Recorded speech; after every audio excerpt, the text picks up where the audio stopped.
Every single night before I go to bed, I read 10 goals. 6 of them expire in 6 months, the other expire in 2 years, 5 years, 10 years, and 20 years. So that gives me my vision of where I want to go, right? And I read them before I go to bed, so the last thing I think about when I go to sleep, and I read them when I wake up, so it's the first action I take. The reason I read them before I go to bed is because science has said over 80% of the things that you think or dream about when you sleep is either what you fear or you hope to happen. The reason I read them when I wake up is because it's one of those first actions I'm going to take. They range from health to faith to business opportunities. And I never hit my 6-month goals because I make them so big. If I say I'm going to make 50 million this year, then maybe I'll make 30. Oh, poor me. Then I'll change it to 100 million the next year.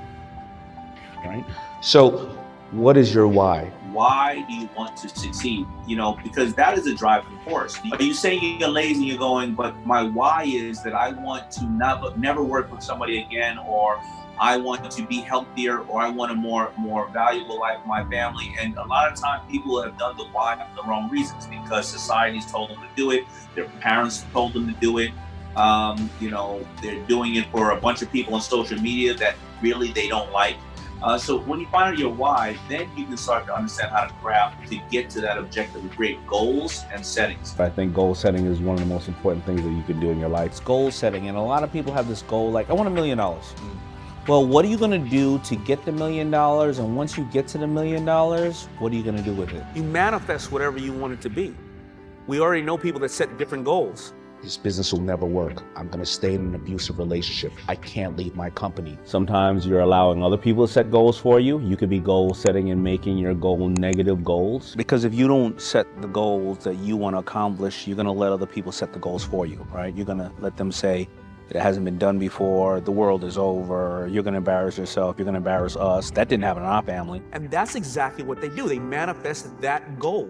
And if you keep reinforcing that, that's going to happen to you. But if you are in control of those goals, saying that you're going to be in healthy relationships, you're going to increase your health, or you're going to come closer to God, or you're going to marry that person you want, or you're going to leave that person that may not make you happy, or get that education, or move up in a position, or leave that job and start that company. If you keep doing that and then you apply that with actionable steps, sooner or later, those things will happen. But I'm in charge of my own goals. I started setting goals when I was 16 years old, and I became the man that I envisioned I'd be by the age of 30.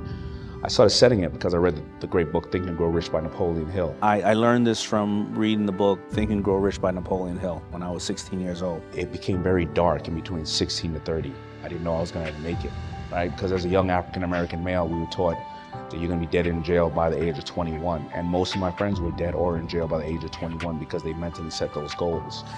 So you just don't say it. If you say you're going to get a house, you have to actually envision it. You have to visualize yourself touching that brass doorknob. Is it a brass doorknob or a glass doorknob? Is the door wood or metal? Is it 2 doors, 1 door? When you open it up, you have to open the door and smell the bread. You have to hear your kids running down the steps. Visualize that. The floor, the marble floor, feels a little warm because it's heated. Big chandelier. That's how you envision, and that's how you set your goals. I would say, please go out there and try to find books on goal setting, whether it's Brian Tracy, whether it's Napoleon Hill. It's a real method, and you're doing it one way or another. Just are you in charge of what you're doing?